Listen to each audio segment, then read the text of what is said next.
So welcome to the first podcast for CrossFit Hull and Humber. We pretty much want to do this just to get a bit of a two-way communication going between athletes and coaches and asking any questions for possible new members joining the gym. So we'll start off with introducing. Boss first. So I'm Liam Cheeseman. I own CrossFit Hull and Humber. We've been established now for coming up to 11 years on the CrossFit Hull site, 8 years on the CrossFit Humber site. We've got an East Hull site and a West Hull site. And we've got a coaching team of 11 coaches at the moment. Yeah, so I'm Alex Sissons. Pretty much got into CrossFit about 4 years ago. Used to do natural strongman beforehand. Was half decent. 3 times Northern England strongest man. Did third at British, 5th at the Worlds. A few records and just kind of fell out of love with it. So joined CrossFit. Started coaching 2 years ago. And since then got into a bit of liking the nutrition behind it and the gymnastics. So yeah, done a few extra courses on them and then just coach part-time. Yeah, so I got into CrossFit really through the typical boredom of a normal gym. So you go to the gym, you do your bro splits, your chest day, your back day, your biceps day. That lasted a few years. And then Pete, who is the business partner in CrossFit Hull and Humber, moved into a house and his neighbour was doing martial arts conditioning. So that's how we kind of moved into the conditioning side, kettlebells, bodyweight movements, CrossFit, getting a good CrossFit. sweat on. Yeah, not understanding what we was doing, but at the time was effectively CrossFit without the barbell really, which is obviously a big piece of CrossFit. And then was travelling, tried to find somewhere to do similar conditioning work, and we said, or told to say, you need to try CrossFit. So actually that goes into our first frequently asked question that we always get, and it is quite a tricky one. What is CrossFit? So there is a textbook definition, but also break it down to someone who's no experience of gym life.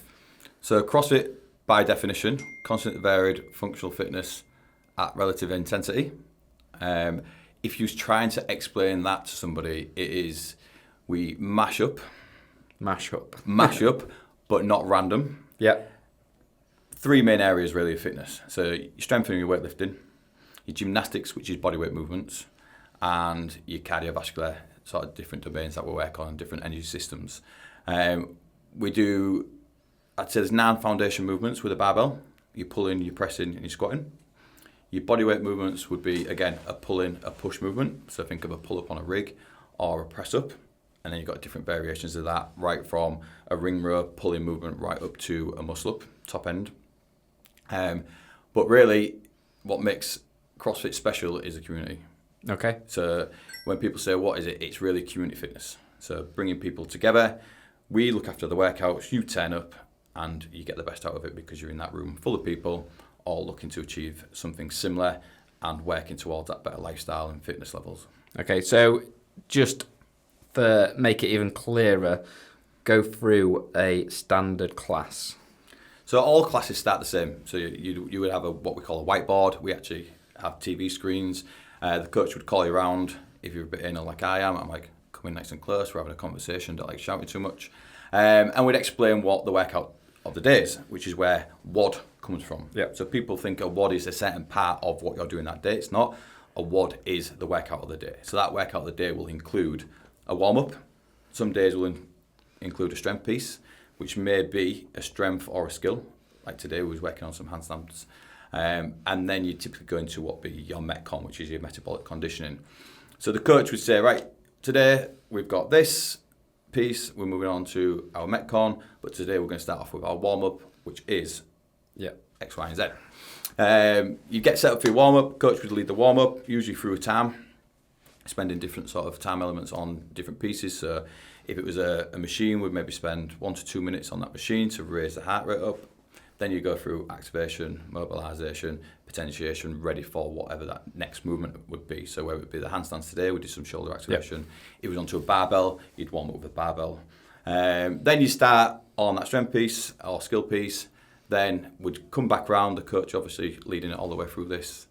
You would then come back round, we'd have a look at what the Metcon today would be. For example, today was handstand push-ups, pull-ups. So we'd go through, we'd demo, we try to advise people on what progressions to do through scaling. And then once you finish your Metcon, pack up, and that's roughly your hour.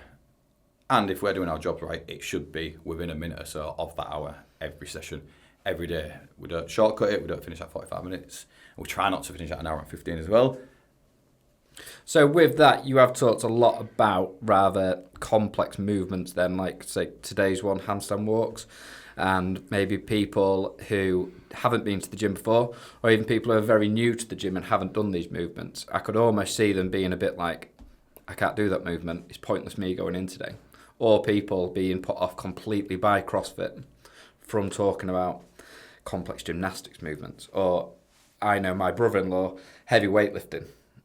He always says, I'll come when I'm stronger. So what is your advice? Because the next question we always get asked, do I need to be fit to start CrossFit? Or is it suitable for beginners?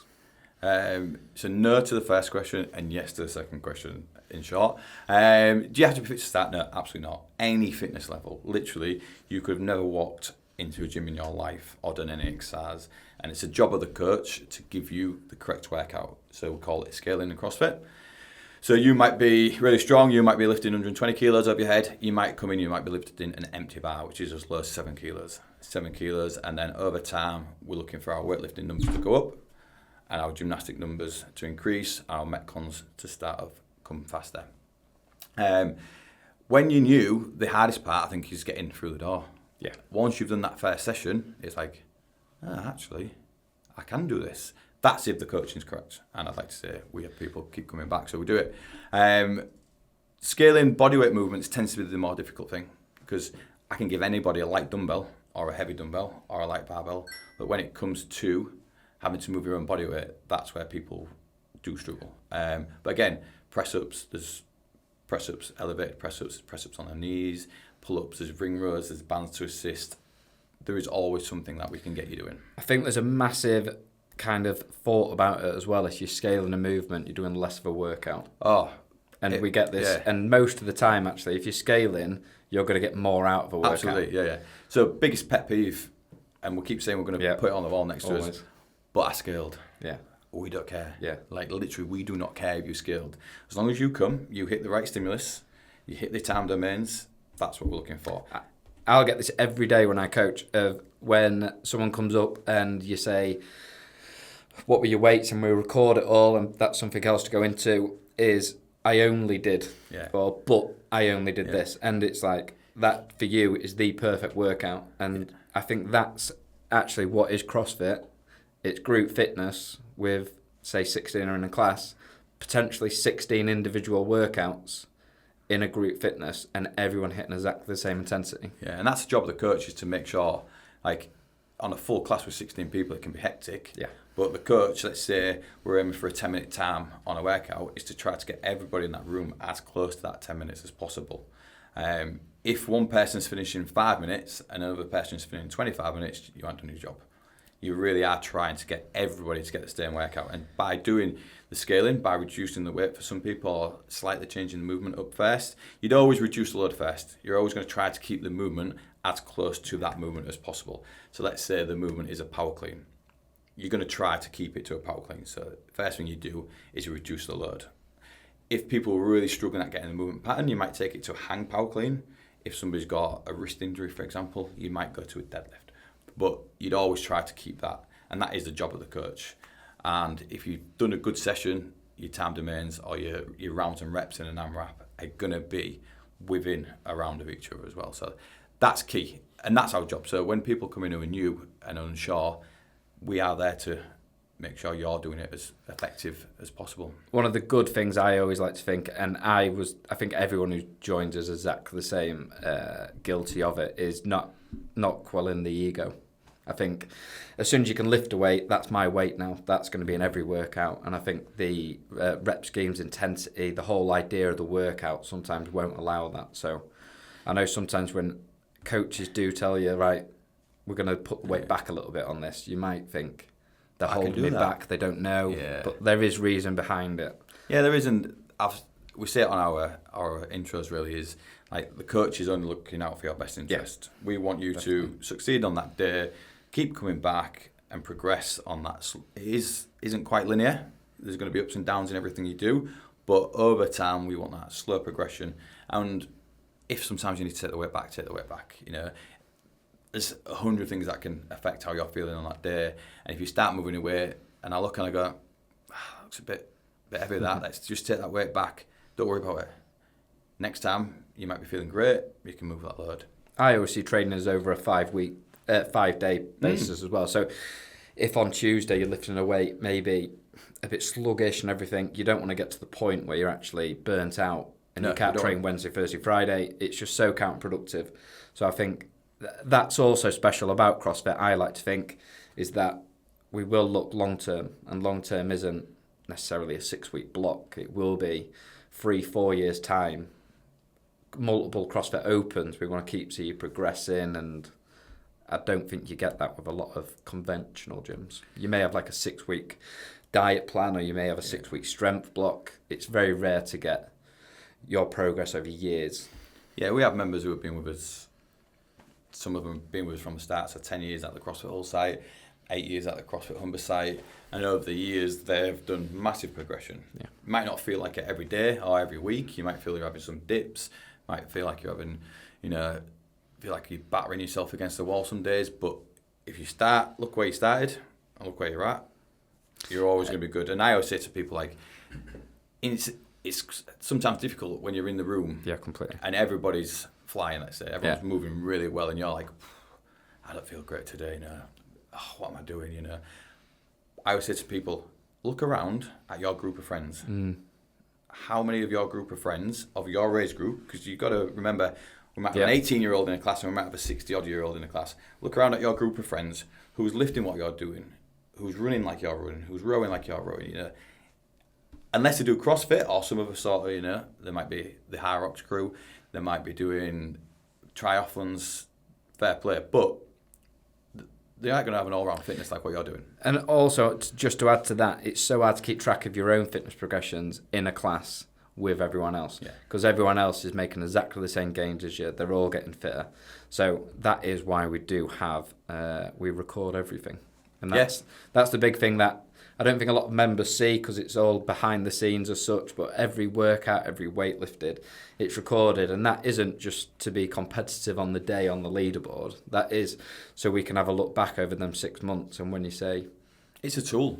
Yeah, I haven't got fitter, you can be like, well, you have, because I've got the data here on the graph. And to be fair, if it doesn't go that way, I'm not getting fitter, and we have a look at the graph and they haven't got stronger, that's something then to address and be like... It doesn't happen though, does it? It never has happened. It doesn't happen, no. And that's what the thing with the softwares nowadays, like there's still gyms who use the old-fashioned whiteboard on the wall, the workout will be written, the warm-up, the workout, you put your name on it and you put your time to it, or you put your weight next to it. Now, unless you're recording that yourself... It's a lot of work, isn't it? In the old days, you'd pull out your training diary, you'd write down what you did, but then when it came to doing percentage work, for example, or a heavy 3 back squat, let's say, you'd be like, what did I do last time? You'd be flicking through, trying to find the days that you did it. The apps now just do it all for you. And our app even gives you a percentage on the day that you're turning up. It gives you a little notification. And like I say, every workout you do, you can look on your app at the log, and it'll have every single class you've done since. And before the old app, when we were writing down percentages on chalkboards, and when you were doing like 10 sets of different percentages, heck. Yeah, it is. It's a training tool, and that's definitely the first thing that I would say to somebody is, have a look at your weightlifting numbers, what they look like. And the graph might do this, but it'll be going up over time. And the other thing, that's why we do the benchmark workouts, isn't it? So testing, we can see 12 months' time, 6 months' time, and... Okay, not every time, because as you said, different days you wake up and you're feeling good, you're feeling bad. Most of the time you will see a progression over them benchmark workouts. And with any benchmark, whether it be lifting or whether it be one of the Metcons, I'll always say 10% rule. Yeah. If you're within 10% of your numbers on any given day, you're doing all right. Because there's so many factors, as we've already said, how you feel on the day. Sleep, nutrition, have you had a big weekend, have you just been on holiday, are the kids stressing you out, is work stressing you out, Stress plays a big part that I don't think people really take into account of their training as well. So if you're within 10%, let's say you can snatch 100 kilos, if you can snatch 90 on any given day, you're doing pretty good. If your Fran time's 5 minutes and you're within 5:50, quick 10%. 10%, you're doing all right. Don't get downbeat on some of the benchmarks. But again, looking at the overall progression of the years, I think my first Fran time was 9 minutes or something when I first started doing CrossFit. We've come down. I quit twice between my first Fran time, which is shows that progression over the years, definitely. And of course, as you're training for longer and longer, you're only getting older. Yeah. Yeah. You know, you're not the Which is 25-year-old, you're now 38. It is a factor as well. Oh, absolutely, yeah. Age does play a part in it, yeah.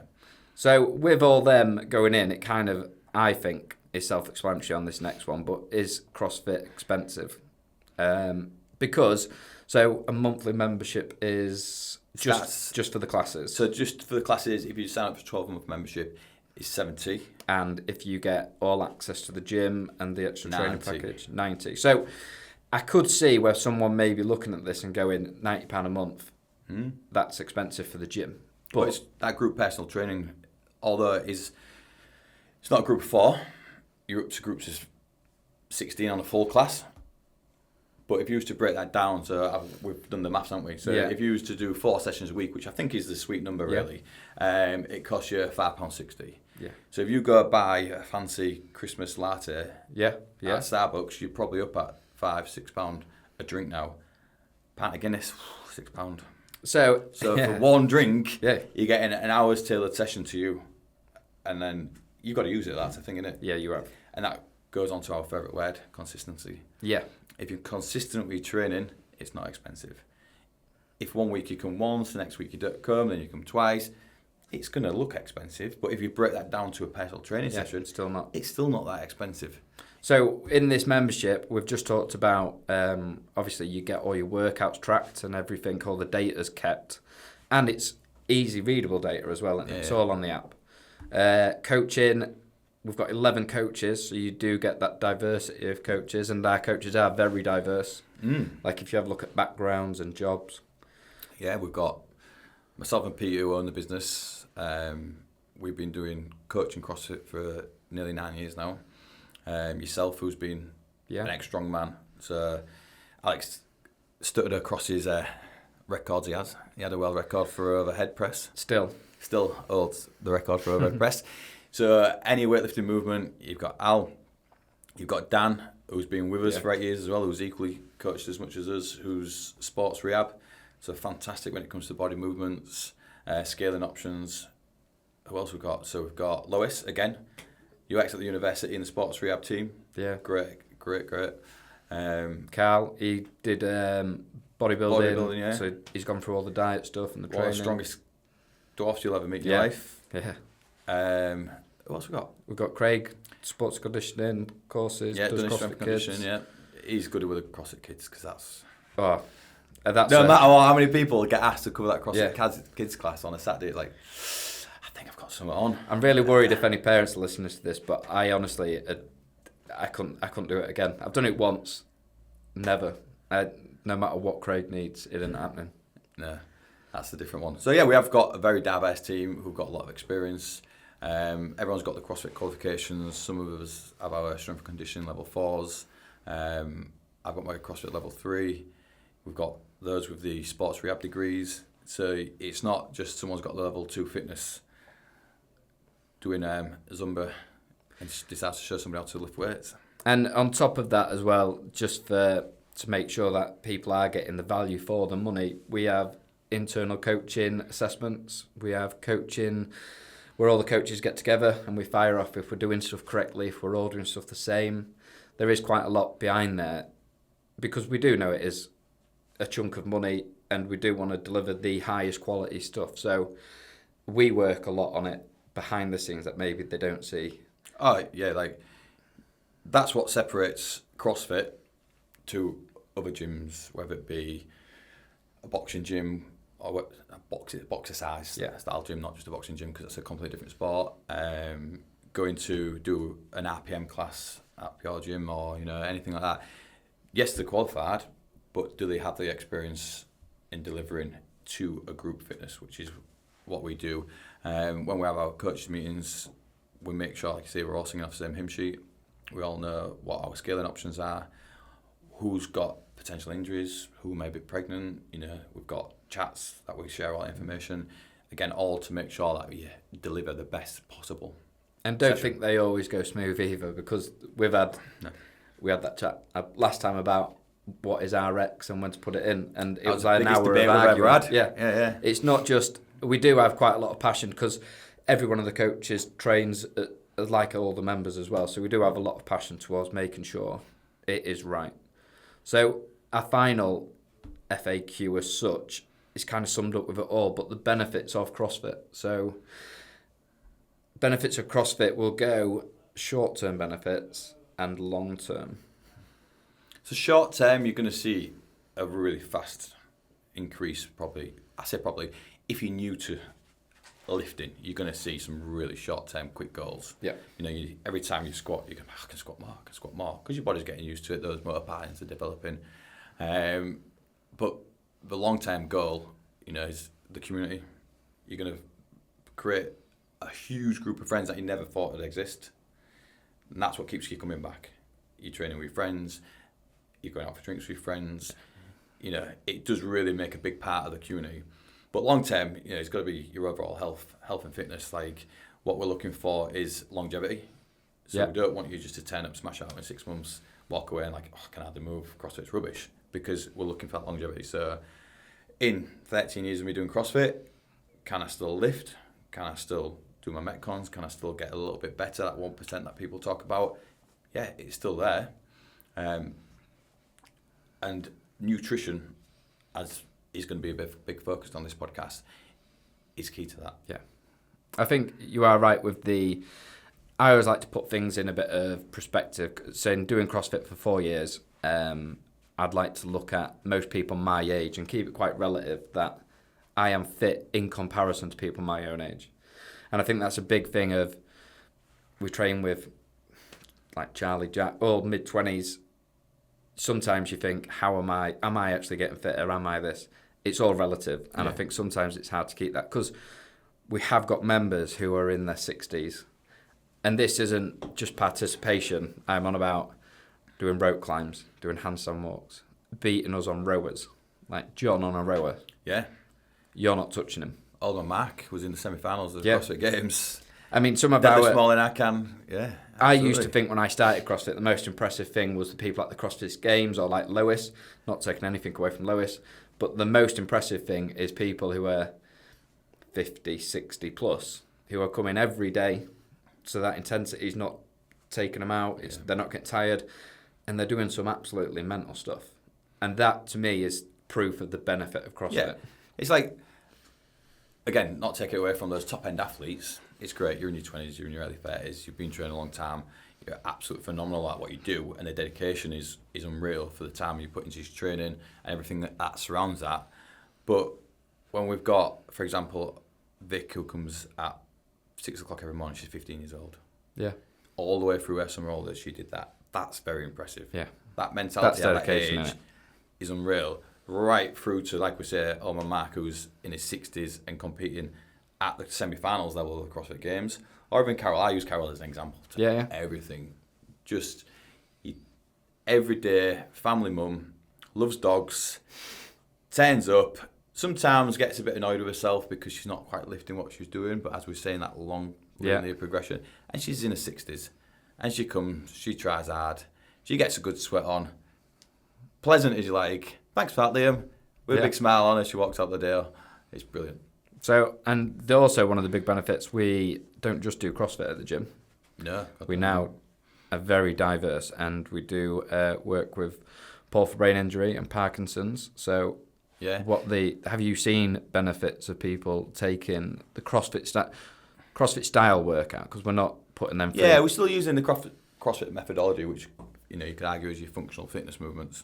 And for the move stuff, which is what Ash and I do, and other coaches come in on it as well, Dan's heavily involved in the move stuff, is we use your non-foundational movements. So you're squatting, you're pressing, you're deadlifting repeatedly with these guys. So the brain injury guys have got 2 classes.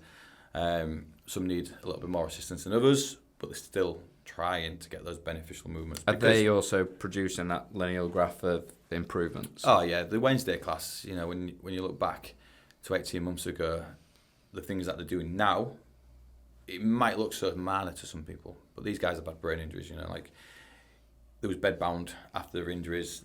They come to us, they looked a little bit frail on the feet, coordination quite right. We've had them running up and down the gyms.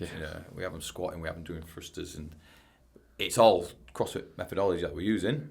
The Parkinson's guys, with those guys, we're really trying to maintain as much as possible. Hold back illness. Yeah, hold back that illness. So, would I say you see progression? Potentially in the movement patterns. So some of it are into better squat movements, they're getting better mobility, but to keep building strength and progressing isn't probably quite there. Well, technically the progression there then is maintenance. Isn't getting worse, isn't it? And independence, so we originally named it about independence, was even the aging population, which started out, which is our 55 plus class, we call it the independence class. It's keeping that independence for as long as possible. Again, that longevity that I was talking about. Can you be in your 70s and squat down and play with the grandkids? Can you chase around the garden? Can you easily reach things out of cupboards without struggling or having to get assistance? And that moves right into the Parkinson's guys as well. Longevity, trying to keep what Parkinson's is trying to do at bay for as long as possible. And again, the brain injury class. I'm not really heavily involved in the Sutton Fields site. Those guys have sort of less impact from their brain injuries. Yeah, so they're really more of a class than what we're Dan doing. normally takes lead on that. Yeah. So the Anderby site, there's 2 coaches to 4 people. Dan's running a site there with sort of 8 to 10 people on it. So difference in abilities. So I don't really know too much about that one, to be honest, because I'm not involved. I've covered that class once or twice before, and again, it is, without sounding cheesy, it's inspiring to see. Oh, what they keep doing. Yeah. I mean, for some mornings you get up and you think, I can't be asked to train. I think that's everyone. And I think some days members think, I can't be asked, I've done this. But to see them guys come back every weekend with it'd be so easy just to go, I'm not doing it. Yeah. So that is next level. Yeah, there's you can be cheesing, corny and silver lines, but when you're working with them and we, for some reason, we seem to get praised for it. And it's like, no, we don't need the praise for this. These are the guys who are turning up and they're fighting what they've gone through. Yeah. We're just giving them some ideas and showing them how to do the movement safely and hopefully helping them keep as much independence as possible. But they're the guys that are rocking up and fighting what's gone on. So I think the other bit of benefits of CrossFit can lead into, I've got on my notes, pre and post pregnancy, pre and post injuries, pre and post surgery. And I know we do the cancer thing now, but yeah, we'll just pass that. I know there's been members in the gym who have suffered through stuff and had to go for operations, and I know that CrossFit's, their continuous daily activity of CrossFit has put them in good stead for going under the knife and recovery, as well as people being pregnant. I had April on her due date training, which I wasn't happy about as a coach. Nervous about delivering a baby in class. Yeah, we've had Tony go over, had you get and still train. I think when people are looking at that, if you've done CrossFit before your pregnancy, then absolutely maintain it for as long as possible, as long as you don't feel uncomfortable doing it in the way of there's no pain, it's not uncomfortable in a class situation, because everyone is just your cheerleaders really. You're turning up 8-9 months pregnant, all you've got is admiration in that room. But yeah, train for as long as you can. Some people say it's not a disability, it's a pregnancy. Might be the best way of explaining it, but it's true. Pregnancy shouldn't stop you training. Really wish I didn't put this one in. I feel like we could potentially get backlash at this one. I think the pregnancy card was the wrong one to put in. Nah, I like the pregnancy card. It's because we have had, over the years, 20, 30 women potentially. We've probably got 3 or 4 at the moment. 3? Yeah. We're probably pregnant at the moment. Across the sites, and they're all training really hard still. I think the biggest thing is no matter what you're going through, is if you talk to the coach and give them a heads up. I've done a little bit of research into pregnancy training through what CrossFit recommend. Yeah, CrossFit put out quite a few papers actually about pregnancy, and if you are going through any other illnesses and stuff, rather than just going, I'm going to play it safe and not go. If you have a chat with us, it's all confidential and none of us. Yeah, absolutely. We can research and actually it would give you advice of don't come in. We had a couple of members with cancer quite recently in the last year, train up to having treatment and operations, come back pretty fit. I know one of the ladies who saw the consultant was like, you're in absolutely fantastic shape. Let's get this on with. Made a great recovery both, thankfully. Clear and are making a good recovery and back training. Same with people who have had old injuries, such as yourself. Yeah. You had your old injury knee, you've had it operated, 2 weeks, back moving. Obviously, that's down to the type of operation you had. But there's, again, when people are coming back from pregnancy, illnesses, operations, you go back to what we discussed right at the start, is the scaling. So you may find that you have to scale the movements back to start to build back up. But hey, that's CrossFit. Yeah. And again, as you said, I've gone through small operation. You do have to look and think, actually, my goals aren't to get back squatting in 6 weeks. I want to be, in 10 years' time, still doing stuff with my daughter. Yeah, and I think you really do have to rein yourself in.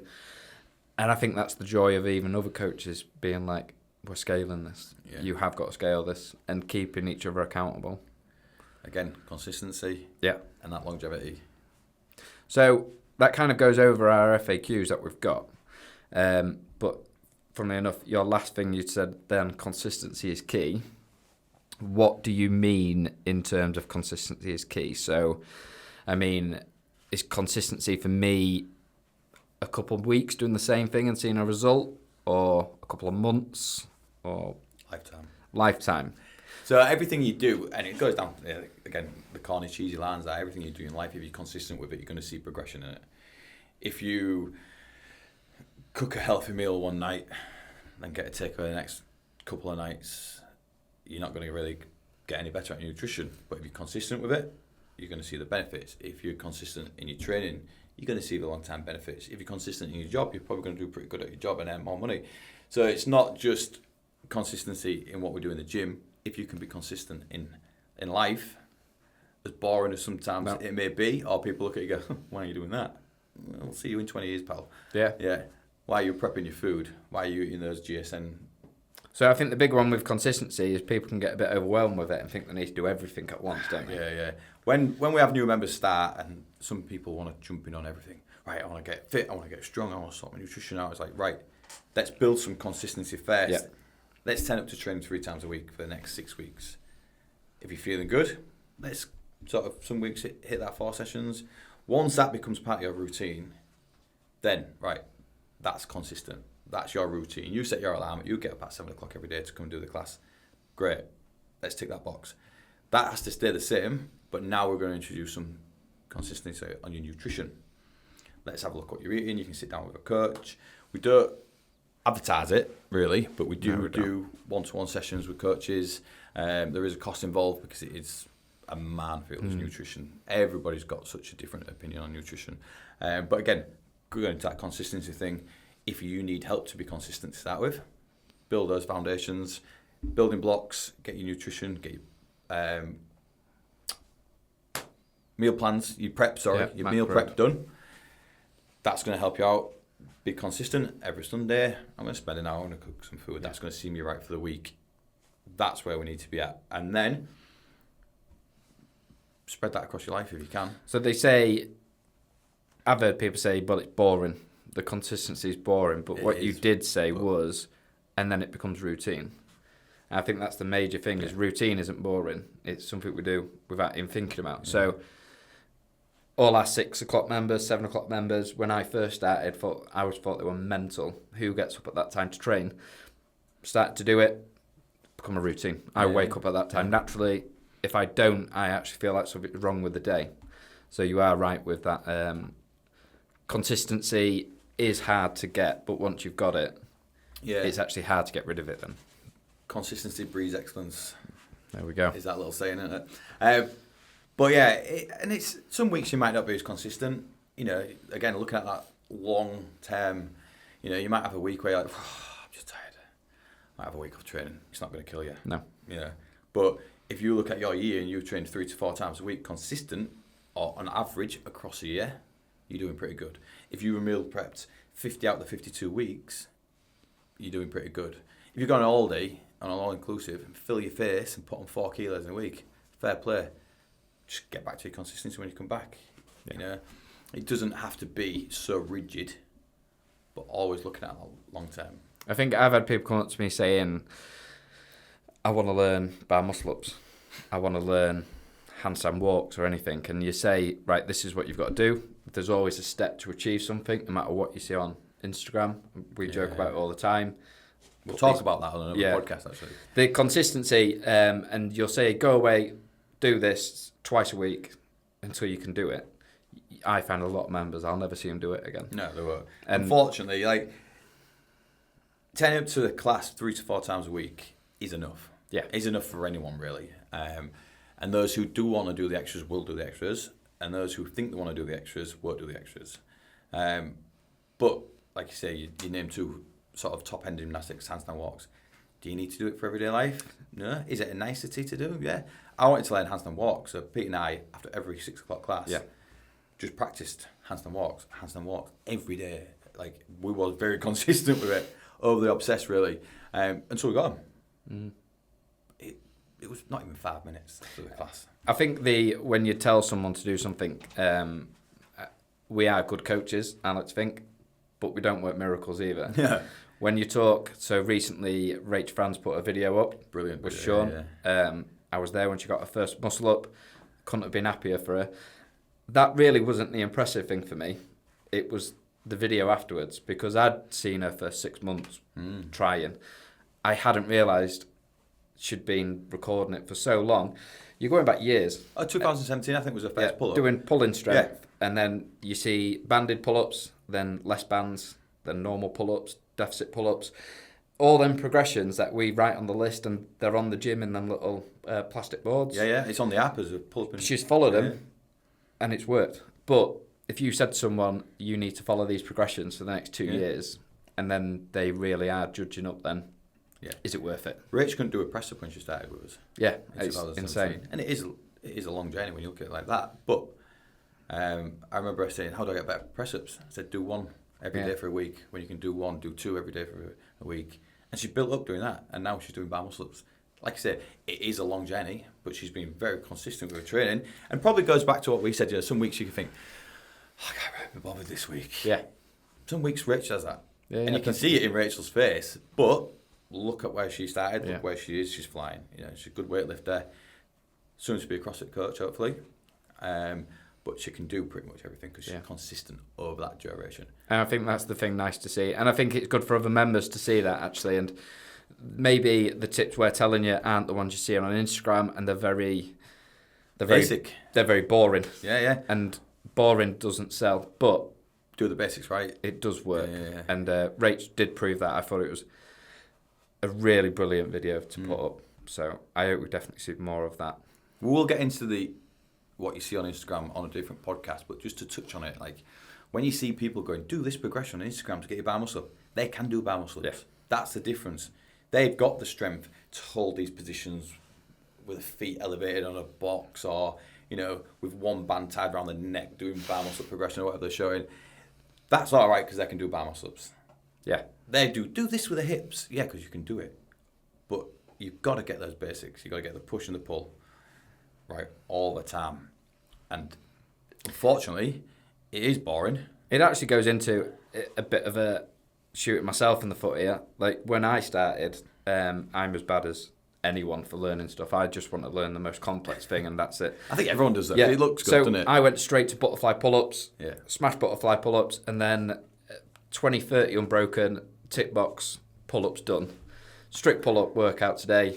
Humbled. Crashed and burned. Yeah. And it's one of them things where it's fine to learn a high-skill movement, and it looks good, and it's competitive. But actually, core fundamental movement absolutely schooled me, and you'd think, I've actually missed a massive gap of my training here, or I now don't cover that bit. Or we need to stop eating as much. Or we need to be more accountable. I'd like to say it's the others, but oh God, yeah, all of them things are right. But sometimes you concentrate so much on one movement, and with CrossFit having endless movements, you'll forget about a movement. And I always laugh, like, I've learnt a movement, I've lost something. Yeah. It's just finding out what. I think that's very true for someone who will come and do their own thing side of class. So they'll use the open gym and they'll come and practice something like you do over and over again. When we're doing the classes, you quite often, we haven't done that for ages. Like we did deadlifts yesterday. Yeah. We haven't done deadlifts for ages yesterday. No, but how many power cleans and squat cleans have we done? Same pattern. Pulling movement. We've done hundreds over the last few weeks. So there'll be a few sore hamstrings today because, yes, we were lifting heavy on the deadlifts. But because it's consistently varied, you're still using those, like we said, those foundation movements. You're still doing a squat variation. Whether you go, we haven't done a front squat for a while. No, we've done loads of back squats. Or we've done loads of overhead squats. Or we've done loads of air squats. That movement pattern is still being drilled. No deadlifts, but we've done a hell of a lot of power cleans and snatches. So some of the guys I've had in the gym before have had previous injuries. I know one of them have had a pinned wrist, or has some old rugby players who struggle to touch their toes. Their mobilities kind of limit them on doing some movements. What would your advice be for them? Definitely don't let it stop your training, because there is always something you can do. Those who have got, for example, Andy Ward, he ruptured his Achilles and broke his ankle all in one year, I think it was. So he struggles a little bit, but not much. But just slowly work it. Ankle injuries is really common. People struggle to get the knees over the toes in the squat, so it might put them into a forward hinge more than a squat. We can do all sorts. You can wear lifters. You can put plates under your heels. There's a lot of things you can do to assist. Those who shoulder mobility. That's a big one. That is a big one. And one thing I do say to somebody is, like, how old are you? I'm 50. Right. So your shoulders have been progressively getting bad for 50 years. We're not going to fix it straight away, but what we can do is, instead of a barbell where you might struggle to get overhead and lock out in a good position, we can change it. We can use a dumbbell. So we have to set realistic targets for people. Like, if you can't touch your toes, when was the last time you touched your toes in a stretch? 10 years old. Right, you're 30. 20 years. We'll slowly help you get better, but will we fix someone's ankle mobility? Will we get somebody to touch the toes? Will we get somebody's arms locked out straight overhead without overextending? Maybe not, but we can always work with you to change something. So that one of the old injuries is really, really common, because a lot of people we do see have had sporting experience, whether it be football, rugby, ladies with a netball, ankles. It's madness. I think as coaches, we must get this every day. At least once a day when you're coaching. Oh, every session. I think if someone comes up and actually says, my shoulder's playing up, it's an old injury, it's whatever, it's not like you're being a pain. No, it is daily. That's what we're getting paid for. And to be fair, if that's the only thing I've got in a class coming up, yeah, you're doing all right. Yeah. It's a good day. Yeah, absolutely. You should always tell the coaches, if it's an old injury, a new injury, I don't like to call it injuries, niggles, which seem to occur, just come and have a chat with us, just let us know, because we can change movement if it's an issue. There's always something you can do to scale it back, or if need be, we'll find a similar movement pattern to stop that, yeah. So, going to finish off quick fire questions. So, are you answering these as well then? Yeah, I'll chuck an answer in. So, go-to advice. If you could tell yourself on day one of joining the box, what would it be? Don't rush. Be patient. Yeah. Because evidence now, I've got 13 years worth of experience, it does work, and you don't need to chase a super fast Fran Tam, for example, or you don't need to chase a double back squat. For some reason, I was obsessed with being able to do a double bodyweight back squat. And I got there in the end, but it wasn't worth the absolute I did have squatted over and over again to get to that double bodyweight back squat. So my advice would be just to enjoy the process. Yeah, I mean, you've got to have fun. And to be fair, I'm very fortunate to do what I do for a living, but I have fun every day. I mean, every class is a smile on your face. We prepped for a comp last year, and we put this year.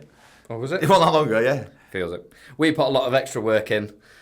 On the day, I don't remember any of it. I do remember the 3 months of working out beforehand. So I do remember on the day. I'm still terrible at running. Yeah, but I'm all right at lifting.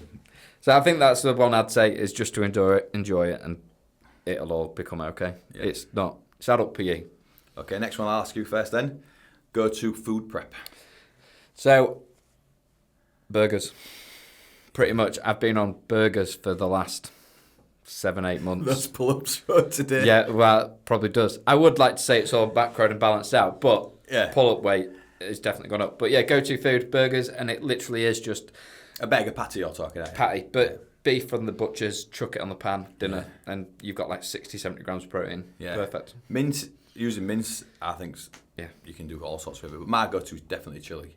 Chili again. Chili with rice, chili with wedges, chili with jacket potato, chili on its own. It warms up well. you got to think, if you do a meal prep for 5 days, what's it going to taste like on Friday? And for me, it's still moist because you've got plenty of sauce with it. Definitely chili. And you can add loads of veggies to it as well. We will be going into a bit of the nutrition, Yeah. and we're not as bad as we look like we are at nutrition. So favourite workout? Favourite Metcon? Yeah. Grace. Vertically inject for time. Nice. Definitely. I'm going to say Fran. Only because... You got a PB recently? Just humbling. Yeah, it is. It is a humbling workout. All right, so favourite movement or lift?